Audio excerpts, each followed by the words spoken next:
All right, guys, welcome back. Continuing with our trig kind of introductory chapter here. So this is 4.1 angles and angle measures. Just as a little warm-up with the right triangle trig from a previous section. Let's see if we can find each of the following from this figure. We need the cosine of that angle theta, the tangent of the angle, and then theta itself. So take a minute, pause the video, see if you can get those worked out, and know that we are ready to move on. Alrighty, so let's take a look. So to find the cosine of the angle, so here's our reference, right? This is our reference angle. So the sides, if we were to label them, the opposite would be over there. The adjacent, what am I talking about? Adjacent, the hypotenuse, of course, always across from the right angle. And then that leaves this guy as the adjacent. So with cosine, for part A, we know we need adjacent over hypotenuse. Well, we don't know the adjacent, but we do have our old buddy Pythagorean who had a theorem for us, right? So 5 squared plus x squared equals 13 squared. I'm just trying to find the adjacent side there, right? So a squared plus b squared equals c squared. Of course, 5 squared is 25. 25 plus x squared equals 169. And just quickly solving that, if we subtract the 25, we will get x squared equals 144. And that means that x, or in this case, our adjacent side length is 12. Okay, now we know that, we can get the cosine. We can write it as a ratio of the adjacent side over the hypotenuse. So 12 over 13. The tangent of the angle, opposite over adjacent. Okay, so 5 over 12. And then theta itself, the actual measure of the angle. Okay, so we're going to use, we could use either our answer to part A or part B. Let's use our answer to part A. So we know the cosine of the angle equals 12/13. So to find the actual angle, what we're going to do is take the inverse cosine of both sides. Boom, boom, that kind of undoes cosine, right? That's what an inverse does. And we're going to go to a trusty calculator here, make sure we are in degree mode. Cosine inverse of 12 divided by 13. And that gives me around 22.6 degrees. Okay. All right. So this upcoming section then is going to be mostly about a different unit for measuring angles. Okay. Degrees are nice. A lot of people are comfortable with them. But a lot of times when you go on in advanced math, radian is another unit, and it has a lot of uses. So let's take a look at how that works. All right, and before we even get into radian measure, let's talk about how are angles drawn. Okay, there's a standard way to draw these, because what we're going to do, we're going to open up to more than just triangles. We're going to kind of become a nice circular function here, so angles can get bigger than 180 degrees. And to do that, we need to do this in the right, the right procedure or whatever. So positive angles, okay, because angles can be negative. So positive angles are measured starting from the positive x-axis. So we always start here, okay? Actually, all angles, that's always going to be their initial point or initial side. And we're going to go counterclockwise. Okay, so counterclockwise is going to end up sending us up through quadrant 1. And then if we need to get 100 degrees, we would end up somewhere around there because, of course, straight up the y-axis would be 90 degrees. So we're just approximately at the beginning of the second quadrant there, just 10 degrees past 90. Okay, negative 210. So same thing, this is going to be our initial side here. Now for a negative angle, instead of going up through quadrant 1, we're going to go this way. So we're going to go, there's negative 90, there's negative 180, so we need to go about 30 more. So that angle there, right, from there to there, would be negative 210 degrees. And again, what I'm using is the fact that the straight across the x-axis is 180. So we actually went 30 degrees past the 180 to get to negative 210. Okay, and we're going to use that. That 30 degrees there is going to be a special angle. It's called a reference angle, and it's going to help us organize a bunch of stuff coming up. All right, how about 400 degrees? So let's think about 400 degrees. Okay, so we're always going to start here. Okay, 400 degrees is going to give us a full circle and then some, right? So there's 360, so we need to go about 40 more, so a little less than halfway. So it's going to end up right in there. Okay, so here's our 400 degree angle. Okay, we actually ended up going 40 degrees past a full 360, right?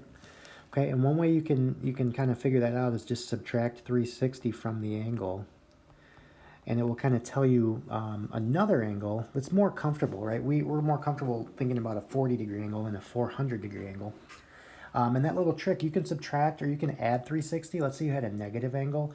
You can do that multiple times until you get an angle that you're more comfortable with, something, you know, that's between 0 and 360, and it'll just give you an idea of where that angle ends up. So again, the 400-degree angle and the 40-degree angle, they look exactly the same. Okay, you're not going to have to necessarily know that you did a full revolution. It's just kind of important of where does the angle end up. So there's a term for these kind of angles. The 400-degree angle and a 40-degree angle are what they're called coterminal. Okay, and terminal, of course, means to end. So to terminate or whatever. So if we think about, here's the starting, the initial side. The terminal side is right here, and both a 400 and a 40 have that same terminal side, so they are coterminal angles. All right, so let's get into this other measurement, this other unit, okay, for measuring angles. I want to give you a little visual. Here's a circle, okay, and the circle has some radius, right? It's just a certain size. So that length from the center of the circle to the edge, that red segment there, is the radius of the circle. Okay, and what I want to do is just imagine if I were to go along the edge of the circle, okay, about, let's say maybe that far roughly. Okay, I stopped there for a reason, and it's not perfect, but would you guys imagine that highlighted segment, that part of the circle, right? That's called an arc. If I were to straighten that out, does it look to you to be about the same length as the radius of the circle? Okay, and it might be, I might have went a touch too far, but it's about the same length, okay? And again, what I'm talking about is this length here compared to that length there, if it were straight, okay? So they would be roughly the same length. Okay, when that happens, you form an angle, okay, right here, boom, boom. So this angle right there, okay? That angle measure would be exactly 1 radian. Okay, if that arc length, let's write this out, when the length of the arc equals the radius of the circle.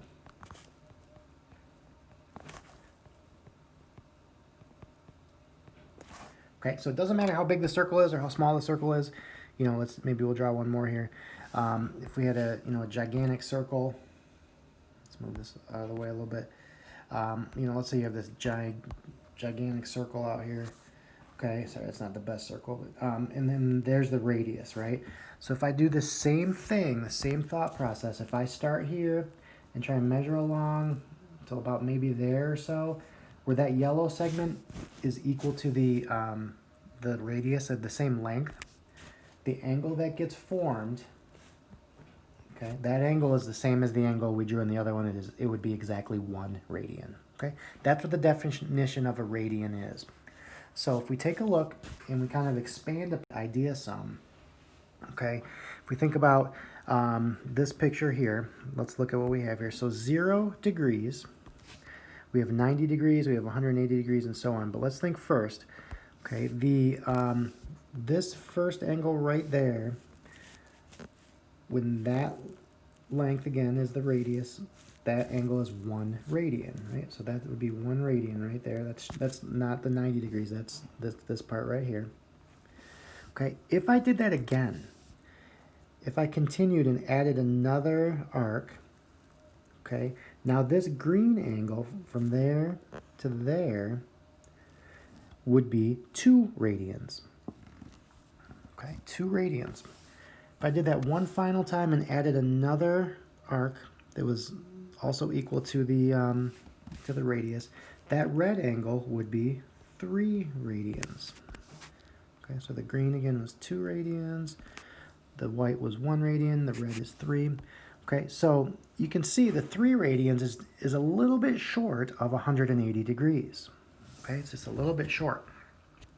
So can you guys think of a number a little bit bigger than 3?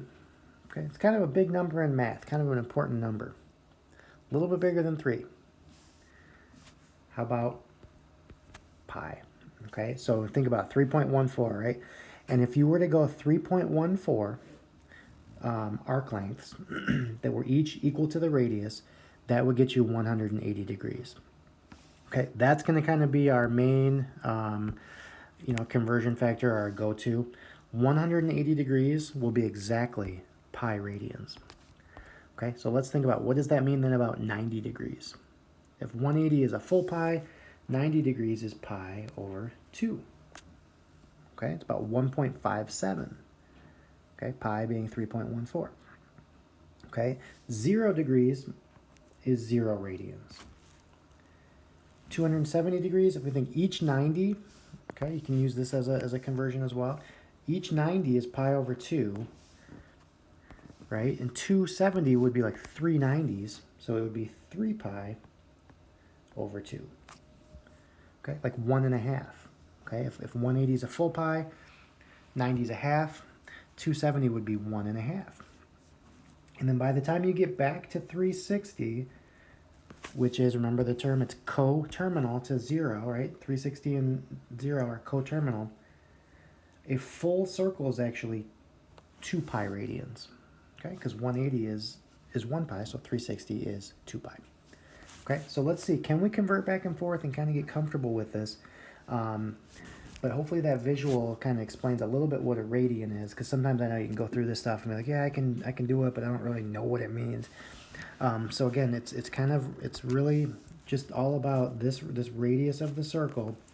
This would be, from here to here would be 1 radius, so the angle is 1 radian. If we went from the start to here, that would be about, the arc length would be 2 radians, 2 radii, I should say. And if we went all the way to here, that arc length, that whole arc length from here to here would be about 3 times the radius, so the angle would be 3 radians. And that leaves that little bit extra to get to 180, and it ends up being pi. All right, so let's see, can we convert back and forth? Okay, so let's do example 1 here. We're going to use a conversion factor. 180 degrees equals pi radians. So let's say we had 300 degrees. Okay, what you can do, you can take 300 degrees, and to convert, if you remember from like science, dimensional analysis or whatever, you can multiply by a conversion factor, and think about what unit you want to cancel out and which one you want to stay. So we want to cancel out the degrees in this case because we want to end up in radians. So that tells me I'm going to put the 180 degrees down here and put the pi radians up there. Okay, that's our conversion factor. This whole thing is really just like multiplying by 1. Okay, just like when you convert, feet to miles or whatever, you multiply by a conversion factor. So what we're going to do, the way we do this, we don't just jump into a calculator and get decimals and all that stuff. If you can keep them exact, you want to keep them exact. Okay, what it really boils down to is 300 pi over 180. Okay, and again, some people jump right to a calculator and then, kind of messes things up. We want to leave the pi in there. What we want to do is reduce the 300 over 180 and leave the pi as part of our answer to keep things exact. So the 300 over 180, I know they're both divisible by 60. Okay, so it could be 5 over 3 if I divided the 300 by 60 and the 180 by 60. Okay, and throw the pi back in there. Okay, 5 pi over 3. Okay, another way to think about that is think about with our conversion factor, 180 equals pi, right? So that means there's a couple other common ones. 60 degrees is 1/3, right, of 180. So it would be pi divided by 3.